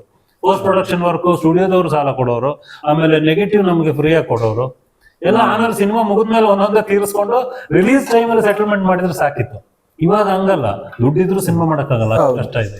ಈಗ ಇಳೆಯರಾಜ ಅವ್ರ ಜೊತೆಗೆ ನೀವು ಈ ಸಂಗೀತ ನಿರ್ದೇಶನವನ್ನು ಮಾಡಿದ್ರಿ, ನೀವು ಯಥಾವತ್ತಾಗಿ ಮಲಯಾಳಂ ಸಿನಿಮಾದಲ್ಲಿರುವಂತ ಟ್ರ್ಯಾಕ್ ಯೂಸ್ ಮಾಡಿದ್ರ ಅಥವಾ ಹೊಸದಾಗಿ ನೀವು ಟ್ರ್ಯಾಕ್ ಅನ್ನ ಕ್ರಿಯೇಟ್ ಮಾಡಿದ್ರ? ಅವಾಗ ಏನ್ ಚಾಲೆಂಜ್ಗಳನ್ನ ನೀವು ಎದುರಿಸಿದ್ರಿ? ಅದೇ ಹೇಳಿದ್ನಲ್ಲ, ಎಲ್ಲ ಹೊಸ track ಸರ್. ಫ್ರೆಶ್ ಎಲ್ಲಾನು fresh. ಯಾವುದೇ ನಾವು ಹಳೇದ್ ಹಾಕಿಲ್ಲ. 2 ಸಾಂಗ್ ಫ್ರೆಶ್ ಆಗಿ ಮಾಡಿದ್ವಿ, ಸಾಂಗ್ ಚೇಂಜ್ ಮಾಡಿದ್ವಿ. ಓಕೆ, ಇವಾಗ ಹಣವನ್ನ ಗುಡಿಸಲನ್ನು ತಮಿಳಲ್ಲಿ ಇಲ್ಲ, ಅದು ಫ್ರೆಶ್ ಸಾಂಗ್. ಆಮೇಲೆ ಜೋಲಿ ಜೋಕಾಲಿ ಅದು ಫ್ರೆಶ್ ಸಾಂಗ್. ಎಲ್ಲ ಟ್ಯೂನ್ ಅದಿದ್ರು ಮ್ಯೂಸಿಕ್ ಚೇಂಜ್ ಮಾಡೇ ಮಾಡಿದ್ರು. ಎಲ್ಲ fresh. ಬೇರೆ ಅಲ್ಲಿ ತಮಿಳಲ್ಲಿ ಯೂಸ್ ಮಾಡಿರೋ ಸಾಂಗ್ ಫ್ರೆಶ್ ಆಗಿ ಮಾಡಿದ್ದು. ಹೌದು ಹೌದು ಹೌದು. ಇನ್ಸ್ಟ್ರೂಮೆಂಟ್ಸ್ ಎಲ್ಲ ಹೊಸದಾಗಿ ಕರೆಸಿ ಮಾಡಿದ್ವು. ಒಂದೊಂದು 3 ದಿನ ತಗೊಳ್ಳೋದು. ಎಷ್ಟು 50-20 ವೈಲಿನ್ಸ್ ಕೂರಿಸ್ಕೊಂಡು ಲೈವ್ ಆಗಿ ರೆಕಾರ್ಡ್ ಮಾಡೋರು. ಅವ್ರು ಯಾವ್ದು ಇನ್ಸ್ಟ್ರೂಮೆಂಟ್ ರೆಕಾರ್ಡೆಡ್ ಏನಿಲ್ಲ, ಲೈವೇ. ಈ ಸಿನಿಮಾವನ್ನ ಎಲ್ಲೆಲ್ಲಿ ನೀವು ಚಿತ್ರೀಕರಣ ಮಾಡಿದ್ರಿ? ಮೈಸೂರು, ಕರಿಘಟ್ಟ, ಶ್ರೀರಂಗಪಟ್ಟಣ, ಚಿಕ್ಕಮಂಗ್ಳೂರು. ಚಿಕ್ಕಮಂಗ್ಳೂರು. ಒಂದು ಸಾಂಗ್ ನಾ ಕಾಣ ಲೋಕವನ್ನು ಚಿಕ್ಕಮಂಗ್ಳೂರಲ್ಲಿ ಮಾಡಿದ್ವಿ. ಬಹಳ ಒಳ್ಳೆ ಲೊಕೇಶನ್. ಲಾಸ್ಟ್ ಸಾಂಗ್ ಅದು ಆಮೇಲೆ ಇಲ್ಲೆಲ್ಲ ಸಿನಿಮಾ ಕುಂಬಳಕಾಯಿ ಹೊಡೆಯೋ ಸಾಂಗ್. ಸೆಟ್ಗಳೆಲ್ಲ ಹಾಕಿದ್ವಿ. ಈ ಸಿನಿಮಾಗೋಸ್ಕರ ದರ್ಶನ್ ಅವರು ಏನ್ ಮಾಡಿದ್ರು, ಈ ಸಿನಿಮಾ ಕಂಪ್ಲೀಟ್ ನಾನ್ ವೆಜ್ ಮುಟ್ಟಲ್ಲ, ವ್ರತ. ಓಹೋ, ನಾನ್ ವೆಜ್ ಮುಟ್ತಾನೆ ಇರ್ಲಿಲ್ಲ. ಸಿನಿಮಾ ಮುಗಿದು ಚಿಕ್ಕಮಂಗ್ಳೂರ್ ನಾವು ಸಾಂಗ್ ಶೂಟಿಂಗ್ ಮಾಡ್ಬೇಕಾದ್ರೆ ನಮ್ಮ ಸೀನಪ್ಪ ಅನ್ನೋರ್ ಕೈಯಲ್ಲಿ ಒಂದು ಕುರಿ ತರಿಸಿದ್ರು. ಅಲ್ಲೇ ಕಟ್ ಮಾಡಿಸಿ ಅಲ್ಲೇ ಎಲ್ರಿಗೂ ನಾನ್ ವೆಜ್ ಹಂಚಿ ಅವತ್ತು ವ್ರತ ಮುರಿದ್ರು. ತುಂಬಾ ಕಷ್ಟಪಟ್ಟು ಮಾಡಿದ್ರೆ ತುಂಬಾ ಹೆಸರು ಬಂತು. ಇವಾಗ ಒಳ್ಳೆ ಇದಾಗತ್ತೆ. 22 ವರ್ಷ ಆಗಿದೆ ಇವಾಗ. ಹೌದು, 22 ವರ್ಷ ಆಗಿದೆ. ರಿಲೀಸ್ ಆಗಿ 22 ವರ್ಷ ಆಗಿದೆ. ಇವಾಗಿರೋ ಜನರೇಷನ್ ಅಲ್ಲಿ ಹುಡುಗರೆಲ್ಲ ನೋಡ್ತಾರೆ. 100% ನಮ್ದು ಒಳ್ಳೆ ಎಲ್ರು ನೋಡಿ, ಅಭಿಮಾನಿಗಳು ನೋಡಿ, ಜನ ಫ್ಯಾಮಿಲಿ ಸಮೇತ ಬಂದು ನೋಡಿ. ಒಳ್ಳೆ family subject, musical oriented cinema. ಆಮೇಲೆ ಅದೇ ನಾವು ಆಮೇಲೆ ಸ್ವಲ್ಪ ಇವಾಗ ಪಿಕ್ಚರ್ ಸ್ವಲ್ಪ ಇದ್ ಮಾಡಿದ್ವಿ, ಫಾಸ್ಟ್ ಮಾಡಿದ್ವಿ ನಾವು. ಸ್ವಲ್ಪ ಚೂರು ಬದಲಾವಣೆ ಮಾಡಿ ಸ್ವಲ್ಪ ಫಾಸ್ಟ್ ಮಾಡಿದ್ವಿ. ಓಕೆ, ನೋಡಕ್ಕೆ ತುಂಬಾ ಚೆನ್ನಾಗಿದೆ. ಓಕೆ, ಬಂದು ನೋಡ್ಬೋದು. ಕಡಿಮೆ ಅಂದ್ರೆ ಏನಂದ್ರೆ 40 ಮಿನಿಟ್ಸ್ ಕಟ್ ಮಾಡಿದ್ವಿ. ಪಾರ್ಟಿಯಲ್ಲಿ 20-25 ಮಿನಿಟ್ಸ್ ಕಟ್ ಆಗಿದೆ. ಹೌದಾ? ಹಳೆ ಇದಕ್ಕಿಂತ ಚೆನ್ನಾಗಿದೆ. ಈಗ 22 ವರ್ಷದ ನಂತರ ಮತ್ತೆ ನೀವು ಬಿಡುಗಡೆ ಮಾಡ್ತಾ ಇದ್ರಿ. ಆಲ್ಮೋಸ್ಟ್ ಒಂದು ಜನರೇಷನ್ ಪಾಸ್ ಆಗಿ. ಇದು ಏನಂದ್ರೆ ಬಿಡುಗಡೆ ನಮಗೆ ಇದ್ರ ಉದ್ದೇಶ ಇರ್ಲಿಲ್ಲ. ಇದು ಆಕ್ಚುಲಿ ಸಿನಿಮಾ ಎಲ್ಲೋ ಮಲಗಿತ್ತು. ಸಿನಿಮಾ ಬಿಡುಗಡೆ ಉದ್ದೇಶನೇ ಇರ್ಲಿಲ್ಲ. ನಮ್ ಸ್ನೇಹಿತರು ಒಬ್ರು ಇದ್ದಾರೆ, ದಿಲೀಪ್ ಕುಮಾರ್ ಅಂತೇಳಿ.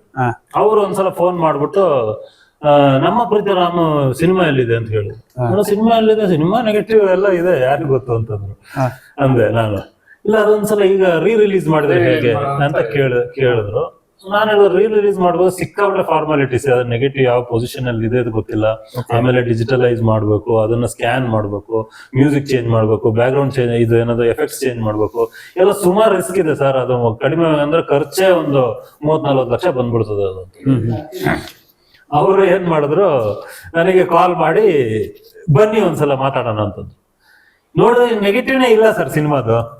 ನೆಗೆಟಿವ್ ಎಲ್ಲಿದೆ ಅಂತಾನೆ ಗೊತ್ತಿಲ್ಲ. ಲ್ಯಾಬ್ ಇಂದ ಒಂದ್ಸಲ ನಾನೇ ತಂದಿದ್ದೆ. ಆಕ್ಚುಲಿ ಪ್ರೊಡ್ಯೂಸರ್ ನನಗೆ ಬರ್ಕೊಟ್ಬಿಟ್ಟಿದ್ರು. ನಾನು ಲ್ಯಾಬ್ ಇಂದ ತಂದು ಇಟ್ಟಿದ್ದೆ. ಎಲ್ಲಿಟ್ಟಿದ್ದೀನಿ ಅಂತ ಯಾವ್ದೋ ಡಿಸ್ಟ್ರಿಬ್ಯೂಟರ್ ಆಫೀಸಲ್ಲಿ ಇಟ್ಬಿಟ್ಟು ಅಲ್ಲಿ ಮರ್ತು ಬಿಟ್ಟಿದ್ದೀನಿ. ಅದು ಎಷ್ಟೋ ವರ್ಷಗಳ ಆಗೋಯ್ತಲ್ಲ, ಅದ್ರ ಬಗ್ಗೆ ಇನ್ನೇನು ಯೋಚನೆ ಮಾಡೋದನ್ನು ಬಿಟ್ಟೇ ಬಿಟ್ಟಿದ್ವಿ. ಅದು ಆಮೇಲೆ ಯಾರಿಗೂ ಗೊತ್ತಾ, ಅಣಜಿ ನಾಗರಾಜ್ ಅವರು ಹೆಂಗೋ ಅದನ್ನ ಎಲ್ಲೋ ಇಟ್ಟು ರೆಡಿ ಮಾಡಿ ಸೇಫ್ ಆಗಿ ಇಟ್ಟಿದ್ರು. ಅವ್ರ ಹತ್ರ ಹೋಗಿ ನೋಡಿದ್ವಿ, ಇದಮ್ಮ ನಿಮ್ದು ಎತ್ಕೊಂಡು ಹೋಗುವಂಥದ್ದು. ಇಲ್ಲ ನಾನು ಸ್ಕ್ಯಾನ್ ಮಾಡ್ಕೊಡ್ತೀನಿ ಅಂತಂದ್ರು. ನೋಡಿದ್ರೆ ನೆಗೆಟಿವ್ ಎಲ್ಲ ಒಂದಕ್ಕೊಂದು ಅಂಟ್ಕೊಂಡ್ಬಿಟ್ಟಿದೆ. ಅದನ್ನ ಕ್ಲೀನ್ ಮಾಡ್ಬೇಕಂದ್ರೆ ಸಿಕ್ಕಾಪಟ್ಟೆ ಕಷ್ಟ. ಅದು ಅಂಟಿರೋದು ಸ್ಕ್ರಾಚಸ್ ಎಲ್ಲ ಇದೆ. ಅದು DI ಮಾಡಿ ಏನೇನೋ ಮಾಡಿ ಸರಿಪಡಿಸಿ ಅದನ್ನ ಚೆನ್ನೈಗೆ ತಗೊಂಡೋಗಿ, ಬಾಂಬೆಗೆ ತಗೊಂಡೋಗಿ, ಇವಾಗ ಇಲ್ಲೆಲ್ಲ ಸ್ಕ್ಯಾನ್ ಮಾಡೋ ಕಂಪನಿಗಳೆಲ್ಲ ಇಲ್ಲ, ಕ್ಲೋಸ್ ಮಾಡ್ಬಿಟ್ಟಿದ್ದಾರೆ. ಬಾಂಬೆ, ಚೆನ್ನೈ ಅಲ್ಲೆಲ್ಲ ಇದೆ ಅಷ್ಟೇ, 1-2-3 ಕಡೆ ಇದೆ. ಅಲ್ಲಿಂದ ರೆಡಿ ಮಾಡಿಸ್ಕೊಂಡು, ಅದು ತುಂಬಾ ರಿಸ್ಕಿ ಜಾಬ್ ಆಯ್ತು. ಫಸ್ಟ್ ಸಿನಿಮಾ ಮಾಡೋದಕ್ಕಿಂತ ಕಷ್ಟ ರಿಲೀಸ್ ಆಗೋಯ್ತು. ಬಹಳ ಈಸಿ ಅನ್ಕೊಂಡು ಸ್ಟಾರ್ಟ್ ಮಾಡಿದ್ವಿ, ಅದು ಆಗೋಯ್ತು. ನಾವು ಯಾಕಂದ್ರೆ ಸಿನಿಮಾ ಫೀಲ್ಡ್ ಅಲ್ಲಿ ಇಲ್ಲ, ನಾವು ಅದನ್ನ ಬಿಟ್ಟು ಬೇರೆ ಬಿಸ್ನೆಸ್ ಫೀಲ್ಡ್ ಅಲ್ಲಿ ಇದೀವಿ. ಇವರು ಯಾವ್ದೋ ಬಿಸ್ನೆಸ್ ರಿಯಲ್ ಎಸ್ಟೇಟ್ ಫೀಲ್ಡ್ ಅಲ್ಲಿ ಇದ್ದಾರೆ.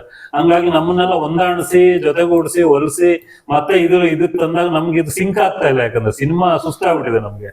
ಇನ್ನು ಸಿನಿಮಾ ಮಾಡೋ ಒಂದು ಉದ್ದೇಶದಲ್ಲೇ ಇಲ್ಲ ನಾವು. ಇದಕ್ಕೋಸ್ಕರ ಟೈಮ್ ಸ್ಪೆಂಡ್ ಮಾಡೋಕ್ಕೂ ಕಷ್ಟ ಆಗ್ತಾ ಇದೆ. ಇದು ನಮ್ ಬೇರೆ ಕಮಿಟ್ಮೆಂಟ್ಸ್ ಇರುತ್ತೆ. ಆಮೇಲೆ ದಿಲೀಪ್ ಕುಮಾರ್ ಅವರು ಇದನ್ನ ಜೊತೆಗಿದ್ದು ಎಲ್ಲ ಮಾಡಿ ಇವಾಗ ರಿಲೀಸ್ ಅಂತ ತಂದಿದ್ದಾರೆ.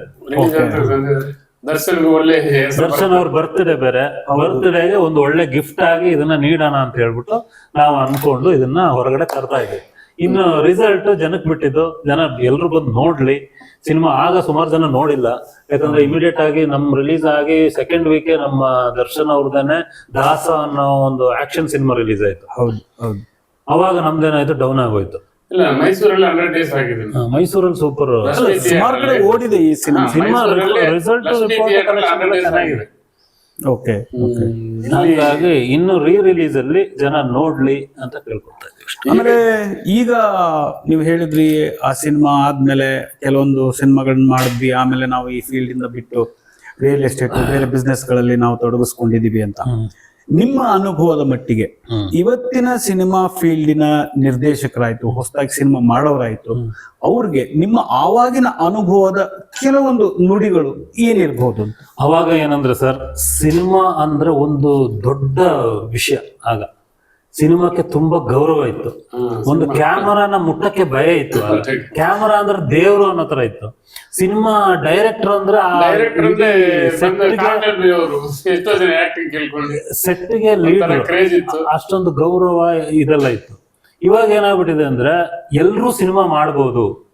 ಚಿಕ್ಕ ಮಕ್ಕಳು ಸಿನಿಮಾ ಮಾಡ್ತಾರೆ, ಮೊಬೈಲ್ ತಗೊಂಡು ವಿಡಿಯೋ ರೆಕಾರ್ಡ್ ಮಾಡ್ತಾರೆ. ಇವಾಗ ಆಗ ಏನಾಯ್ತು, ಅದ್ರ ಬೆಲೆ ಕಮ್ಮಿ ಆಗ್ತಾ ಹೋಯ್ತು. ನಮ್ಗೆ ಇವಾಗ ಡೈರೆಕ್ಟರ್ ಅಂದ್ರೂ ಒಂದು ಬೆಲೆ ಇಲ್ದಂಗ ಆಯ್ತು. ಅವಾಗ ಈ ಬೆಲೆ ಇಲ್ಲದೆ ಇರೋ ಫೀಲ್ಡ್ ಅಲ್ಲಿ ನಾವ್ ಯಾಕೆ ಅಂತ ಹೇಳ್ಬಿಟ್ಟು ನಾವು ಸ್ವಲ್ಪ ದೂರ ಆದ್ವಿ ಅಷ್ಟೇ. ಇಲ್ಲ, ನಿಜವಾಗ್ಲೂ ನೀವು ಹೇಳಿರೋದ್ ನೋಡಿದ್ರೆ ನಿರ್ದೇಶಕರಿಗೆ ಈಗ್ಲೂ ಕೂಡ ಬೆಲೆ ಇದೆ. ಆದ್ರೆ ಅವಾಗಿನ ನನ್ನ ಅನುಭವದ ಮಟ್ಟಿಗೆ ಹೇಳೋದಾದ್ರೆ, ಈ ನಿರ್ದೇಶಕರು ಅವಾಗ ಬರೀ ಒಂದು ಸಿನಿಮಾನ ನಿರ್ದೇಶನ ಮಾಡಿ ಬಿಟ್ಬಿಟ್ರೆ ಆಗ್ತಾ ಇತ್ತು. ಈಗ ಅಲ್ಲ, ಕೊನೆಗೆ ಜನರನ್ನ ಕರೆತರೋರ್ಗು ಕೂಡ ಅವ್ರು ಕೆಲಸ ಮಾಡ್ಬೇಕಾಗುತ್ತೆ. ಅವರೊಬ್ಬರೇ ಅಲ್ಲ, ಇಡೀ ಚಿತ್ರ ತಂಡದವರು ಕೂಡ. ನೀವು ಹೇಳಿರೋ ಹಾಗೆ ಆವಾಗ ಒಂದು ಚಿತ್ರ ತಂಡದಲ್ಲಿ ಚಿತ್ರದ ಬಗ್ಗೆ ಒಂದು ಕಳಕಳಿ ಇತ್ತು. ಅವೆಲ್ಲ ಕೂಡ ಈ ಸಿನಿಮಾ ಹಿಟ್ ಆಗೋದಕ್ಕೆ ಕೂಡ ಕಾರಣ ಆಗ್ತಾ ಇತ್ತು. ಯಾಕೆಂದ್ರೆ ನಾವು ಭಾರತೀಯರು ಒಂದು ಮನಸ್ಥಿತಿನಲ್ಲಿ ಇರ್ತೀವಿ. ಒಳ್ಳೆಯದು ಅಂತ ಎಲ್ಲರೂ ಕೂಡ ಹೇಳಿದ್ರೆ ಅದು ಒಳ್ಳೇದಾಗುತ್ತೆ ಅನ್ನೋಂಥ ಒಂದು ಮನಸ್ಥಿತಿನಲ್ಲಿ ಇರ್ತೀವಿ. ಆ ಒಂದು ವಾತಾವರಣ ಅಲ್ಲಿತ್ತು. ಈಗ ಕೊಂಚ ಬದಲಾವಣೆ ಆಗಿದೆ. ಆದ್ರೂ ಕೂಡ ನೀವು ಹೇಳಿದ್ರಿ ಸಿನಿಮಾ ಚಿತ್ರರಂಗವನ್ನ ನಾವು ಈಗ ಬಿಟ್ಟು ಬೇರೆ ಬೇರೆ ಕೆಲಸಗಳಲ್ಲಿ ಇದ್ದೀವಿ ಅಂತ. ಬಟ್ ನನ್ನ ರಿಕ್ವೆಸ್ಟ್ ಒಂದಿದೆ ನಿಮಗೆ, ಏನಂದ್ರೆ ಕನ್ನಡ ಚಿತ್ರರಂಗದಲ್ಲಿ ಒಳ್ಳೆಯ ಕಂಟೆಂಟ್ ಇರುವಂತಹ ಸಿನಿಮಾಗಳನ್ನ ಮಾಡಿ ಜನರಿಂದ ಮೆಚ್ಚುಗೆ ಪಡೆದವ್ರು ನೀವು. ಹೀಗಾಗಿ ತಿರ್ಗಾ ನೀವು ಈ ಚಿತ್ರರಂಗಕ್ಕೆ ಬರಬೇಕು. ಈಗ FMC ಅಂತಹ ಕೆಲವೊಂದು ಸಂಸ್ಥೆಗಳಲ್ಲಿ ಕನ್ನಡದ ಒಳ್ಳೊಳ್ಳೆಯ ಕಂಟೆಂಟ್ ಚಿತ್ರಗಳನ್ನ ಮಾಡಬೇಕು ಅಂತ ಒಂದು ಸಂಕಲ್ಪ ಮಾಡಿರುವಂತಹ ನಿಟ್ಟಿನಲ್ಲಿ ನೀವು ಕೂಡ ಕೈ ಜೋಡಿಸಿದ್ರೆ ನಿಮಗೂ ಒಳ್ಳೆಯದಾಗತ್ತೆ, ನಮಗೂ ಒಳ್ಳೆಯದಾಗತ್ತೆ, ಕನ್ನಡ ಚಿತ್ರರಂಗಕ್ಕೂ ಕೂಡ ಒಳ್ಳೆಯದಾಗತ್ತೆ ಅನ್ನುವಂತ ಒಂದು ನನ್ನ ಭಾವನೆ. ಆ ಉದ್ದೇಶದಿಂದ ನಾನು ನಿಮ್ಮ ಹತ್ರ ಕಳಕಳಿಯಿಂದ ಕೇಳ್ಕೊಳ್ತಾ ಇದ್ದೀನಿ, ನೀವು ಚಿತ್ರರಂಗಕ್ಕೆ ವಾಪಸ್ ಬನ್ನಿ.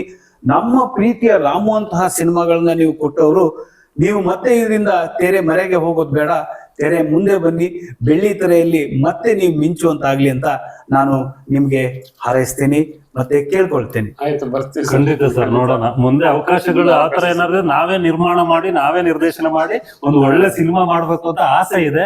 ಬಟ್ ಅದಕ್ಕೆ ಕಾಲಾವಕಾಶಗಳು, ಸಮಯಗಳಿಲ್ಲ. ಯಾಕಂದ್ರೆ ನಮ್ಮ ಪರ್ಸನಲ್ ಕೆಲಸಗಳೆಲ್ಲ ಮುಗಿಸಿ ಏನು ಒಂದು ಸೆಟ್ಲ್ ಆದ ರೀತಿಯಲ್ಲಿ ಆದ್ರೆ ನಾವು ಅದನ್ನೆಲ್ಲ ಮಾಡೋಣ ಅಂತ ಟೈಮ್ ಬಂದ್ರೆ ಯೋಚನೆ ಮಾಡ್ತಾ ಇದೀವಿ. ಮುಂದೆ ಮಾಡ್ತೀವಿ, ಒಳ್ಳೆ ಸಿನಿಮಾ ಮಾಡೋಣ ಅಂತ ಆಸೆ ಇದೆ. ನಾವೇ ನಿರ್ಮಾಣ ಮಾಡಿ ನಾವೇ ನಿರ್ದೇಶನ ಮಾಡಿ ಮಾಡೋಣ ಅಂತ ಇದೀವಿ. ಖಂಡಿತ ಧನ್ಯವಾದ. ಯಾರು ಯಂಗ್ಸ್ಟರ್ಸ್ ಅವಕಾಶನೂ ಕೊಡೋಣ. ಹೌದು, ನೀವು ನಿರ್ಮಾಣ ಮಾಡ್ತೀವಿ, ಹೊಸಬ್ರ ಕೈಲಿ ಡೈರೆಕ್ಷನ್ ಮಾಡ್ತಾನೆ. ಡೆಫಿನೆಟ್ಲಿ. ಯಾಕೆ ಅಂತ ಹೇಳಿದ್ರೆ ಇವತ್ತು ಆ ಒಂದು ವ್ಯವಸ್ಥೆ ಡೈರೆಕ್ಷನ್ ಅಷ್ಟು ಈಸಿ ವರ್ಕ್ ಅಲ್ಲ. ಈಗ ಅಷ್ಟು ಸ್ಟ್ರೈನ್ ತಗೊಳ್ಳೋಷ್ಟು ಕೆಪಾಸಿಟಿ ಇಲ್ಲ. ನೆಕ್ಸ್ಟ್ ಯಾರೋ ಯಂಗ್ಸ್ಟರ್ಸ್ ಬರಲಿ, ಅವ್ರ ಎಷ್ಟೋ ಜನ ಇದ್ದಾರೆ, ಅವ್ರಿಗೆ ಒಂದು ಪ್ರೋತ್ಸಾಹವನ್ನ ನೀಡಿ ಅನ್ನೋದು ನನ್ನ ಒಂದು ಕಳಕಳಿಯ ಮನವಿ ಕೂಡ. ಕೊನೆಯದಾಗಿ ನೀವು ಈ ನಮ್ಮ ಪ್ರೀತಿಯ ರಾಮು ಅನ್ನುವಂತ ಒಂದು ಸಿನಿಮಾವನ್ನ ಮತ್ತೆ ಮರು ಬಿಡುಗಡೆ ಮಾಡ್ತಾ ಇದ್ದೀರಿ. ಜನರೇಷನ್ಗಳು ದಾಟಿ ಮುಂದೆ ಹೋಗಿದೆ. ಅವತ್ತಿನ ಜನರೇಷನ್ ಅಲ್ಲಿರುವಂತಹ ಮನಸ್ಥಿತಿ, ಇವತ್ತಿನ ಜನರೇಷನ್ ಅಲ್ಲಿರುವಂತಹ ಮನಸ್ಥಿತಿ ಬದಲಾವಣೆ ತುಂಬಾ ಆಗಿದೆ. ಇವತ್ತಿನ ಜನರೇಷನ್ ನಲ್ಲಿರುವಂತಹ ಜನರಿಗೆ ನಿಮ್ಮ ಸಿನಿಮಾ ಯಾಕೆ ಇಷ್ಟ ಆಗುತ್ತೆ ಅಂತ ಒಂದು 2 ಲೈನ್ ನಲ್ಲಿ, ಇಬ್ರು ಒಂದೊಂದು 2 ಲೈನ್ ನಲ್ಲಿ ಹೇಳ್ಬೋದಾ? ಅಲ್ಲ, ಈಗಿನ ಜನರೇಷನ್ಗೆ ಇಷ್ಟ ಆಗುತ್ತೋ ಇಲ್ವೋ ಅಂತಲ್ಲ, ಆಗಿನ ಜನರೇಷನ್ ಅಲ್ಲಿ ಸುಮಾರು ಜನ ನೋಡದೆ ಇರೋರು ಇದ್ದಾರೆ. ಆಮೇಲೆ ನಮ್ಮ ಸಿನಿಮಾ ಬಿಡುಗಡೆ ಆದಾಗ ಹುಟ್ಟಿಲ್ದೆ ಇರೋರೆಲ್ಲ ಈಗ ಇದಾರಲ್ಲ, ಅವರು ರಿಲೀಸ್ ಆದಾಗ ನೋಡ್ಲಿ, ಹೊಸ ಯೂತ್ಸ್ ನೋಡ್ಲಿ, ನೋಡ್ಬಹುದು ಅಂತ. ಆಮೇಲೆ ನಮ್ಮ ಪಿಕ್ಚರ್ ಅಲ್ಲಿ ಒಂಚೂರು ವಲ್ಗಾರಿಟಿ ಇಲ್ಲ. ದರ್ಶನ್ ಕಷ್ಟಪಟ್ಟಿರೋ ಆಕ್ಟಿಂಗ್ ಇದೆ, ಒಳ್ಳೆ ಆಕ್ಟಿಂಗ್ ಮಾಡಿದ್ದಾರೆ. ಎಲ್ಲ ದೊಡ್ಡ ದೊಡ್ಡ ಸ್ಟಾರ್ಗಳಿದ್ದಾರೆ. ಎಲ್ಲ ಇದರಿಂದ ದರ್ಶನ್ ಒಳ್ಳೆ ಹೆಸರು ಬಂದಿದೆ.